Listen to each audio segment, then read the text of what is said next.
nag-request si Skyler. Guys, kinakabahan na ako. Kaya mo yan? Wow! Tomorrow morning, makukuha natin yung result. Japanese rice. You love me.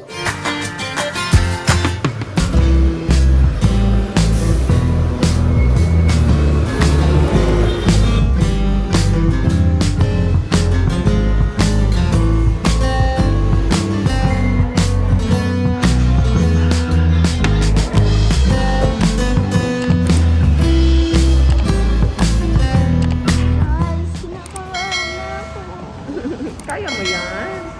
So, ayan. Nandito kami sa Pacific Global. Kailangan blood test ni Sky para mabasa ni Doktora yung result tomorrow morning. So, kailangan kasing makita kung bumababa lalo yung platelet niya or nag-sustain o nag-back to normal na. Since hindi naman siya nagka-fever na. And wala... Sign ng pag hindi na nagka-fever. Yun, ibig sabihin hindi lumala yung dengue mo. Tapos wala na rin naman masyado siyang mga red spots or rashes. Pero nagko-complain pa din siya na itchy minsan. Although hindi na siya ganun ka-severe yung rashes niya than the last time. So yeah, pa-blood test, okay?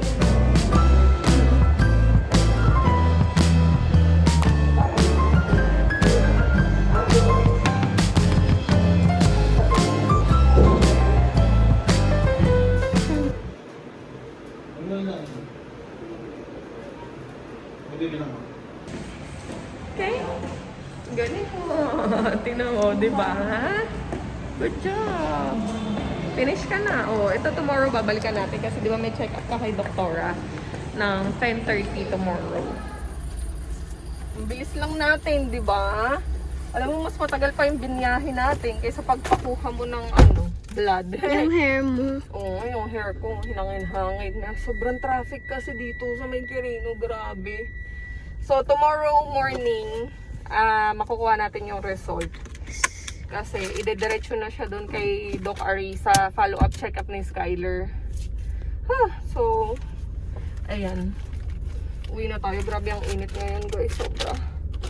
Before that, may promise ako kay Skyler. Wow! So, let's get to the next business.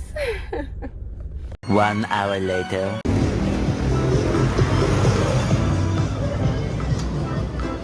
Wow! Wow, parang ang sarap nito. Oh, egg roll. 100 lang. Candy agad. What's that? Wow! Ano yan? Parang ang sarap niya na. May mga mahahaba. Pwede kayo kumuha niyan. Share na kay ni Cloud. Japanese rice doon sa kabila. Ay, magkano to? Toshi. 480 to. Yan. Ano mo yan? Walang ibang furikake. Ito lang. Beef tuloy. Oh no! Ito isa pala.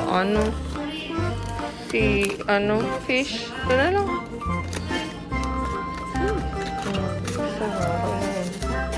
Yan. Kumuha ka na ng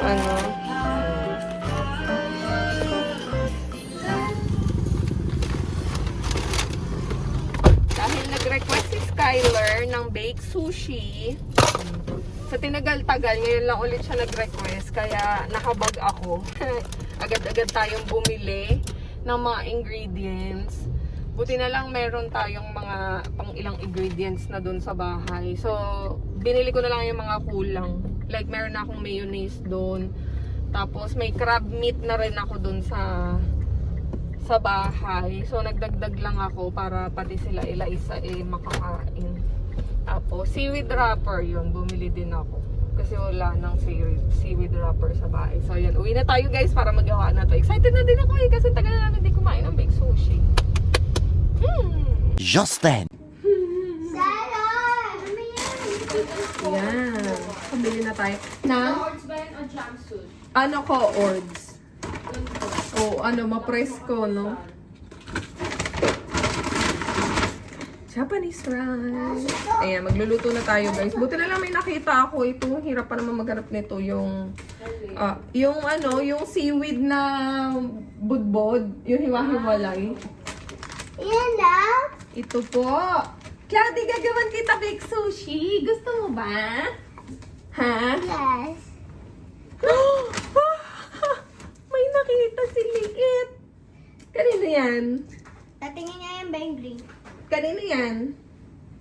Kanino yan? Opa. Kanino mo na yan? Kanino yan?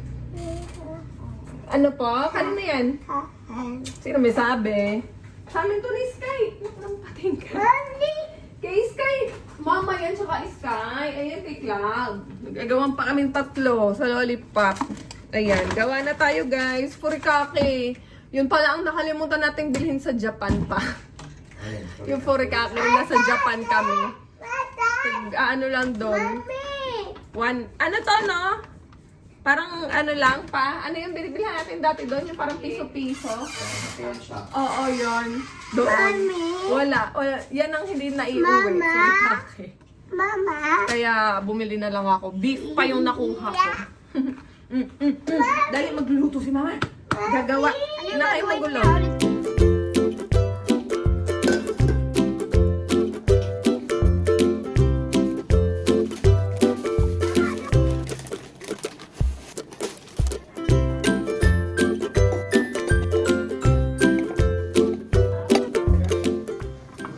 Love. Me. Rice. Saan? Rice. Parang kulang yata yung rice.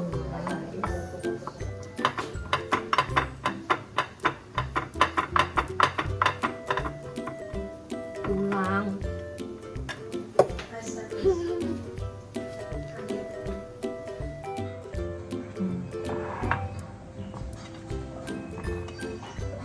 Can I be the one to put this? Can I be the one to put this? Ikaw taga-lipad, ako taga-lipad.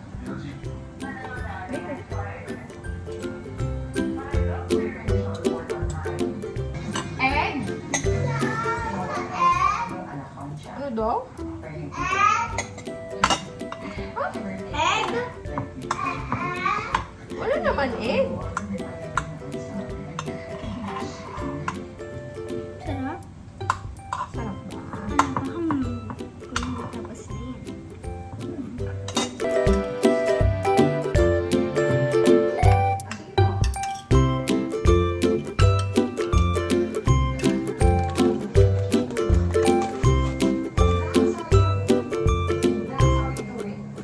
Two hours later. Thank you, Cloudy. Baked sushi is ready! Wow!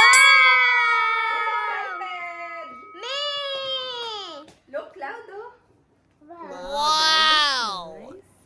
Wow! Ayun, na-miss nila to guys. Kasi nagulat nga ako, biglang nag-request si Sky. Suddenly, naisip niya lang bigla yung baked sushi. And naisip ko kung ano, ang tagal na natin hindi kumain. And ang tagal ko na din hindi gumawa ng baked sushi. So, yan.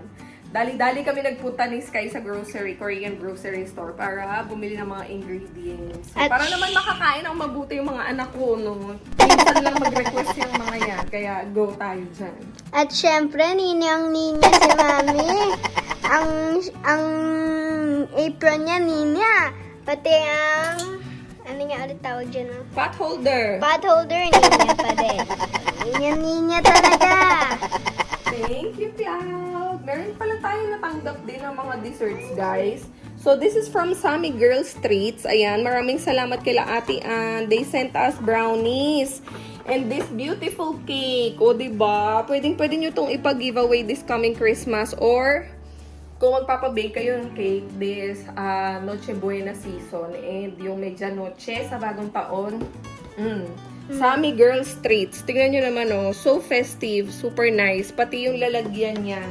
Ang Christmas ganda. na Christmas. Oo, diba? So, yan. Sammy Girls Treats, ha? Maraming salamat, Ate Ann. Yan, sila Ate Ann, kapitbahay namin. Sila yung nagbigay yan. So, ganda, no? So, go inside na, dali. Let's eat na.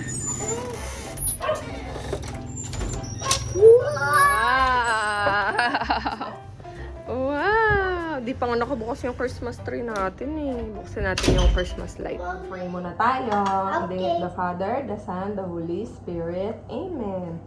Bless us, O Lord, for the food which we are about to receive from thy bounty through Christ our Lord. Amen. In the name of the Father, the Son, the Holy Spirit. Amen. Cute si Leitena. Sabi ni Elif. Oh, labo-labo na yung sign of the cross. Who wants sushi? Me! Who wants baked sushi? Me!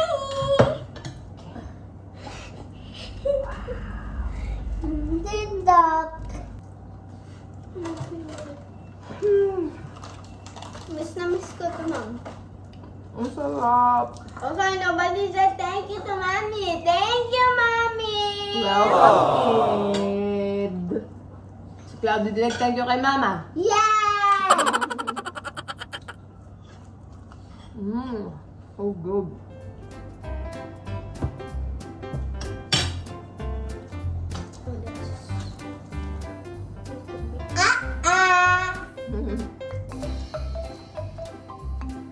Ma! Mami! Apo.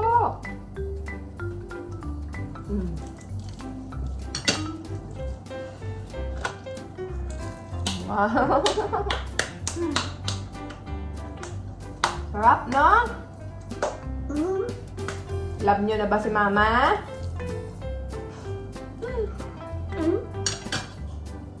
Love nyo na si Mama? Welcome. Don't say that.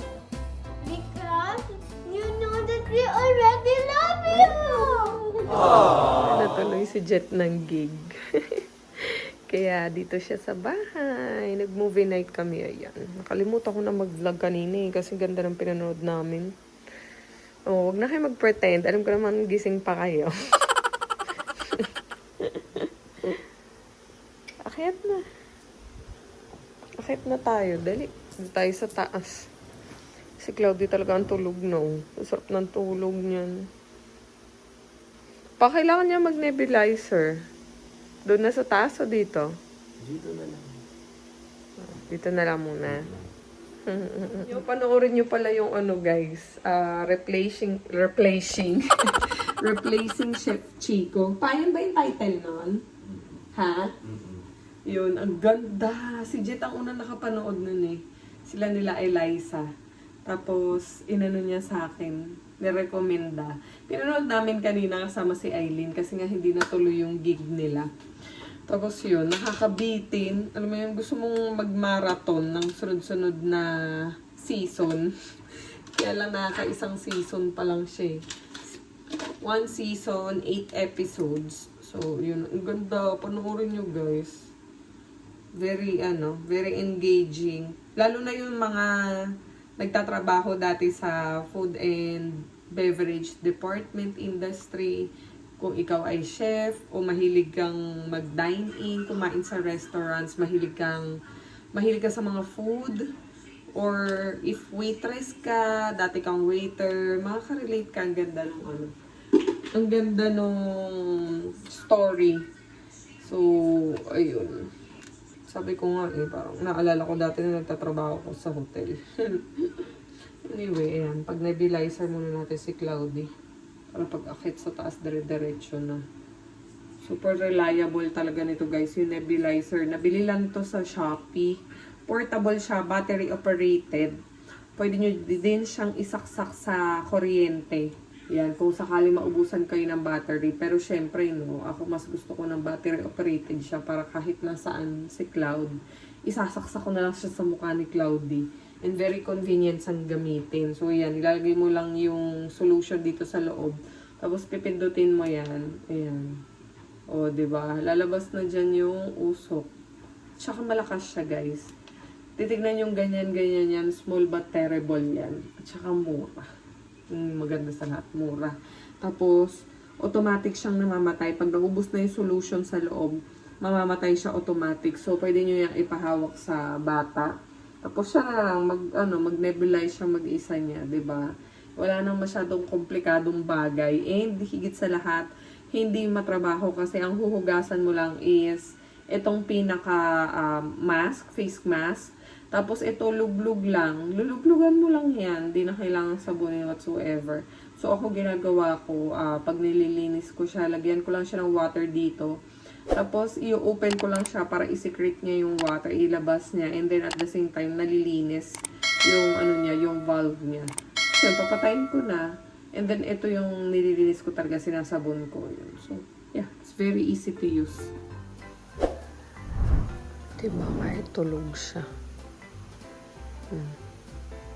Nakapag-nebulizer tayo. Kasi tahimik siya. Yun ang kinaganda niya, guys. Yung nebulizer na to, portable. Tahimik. Walang kaingay-ingay talaga. As in. Ang ganda niya.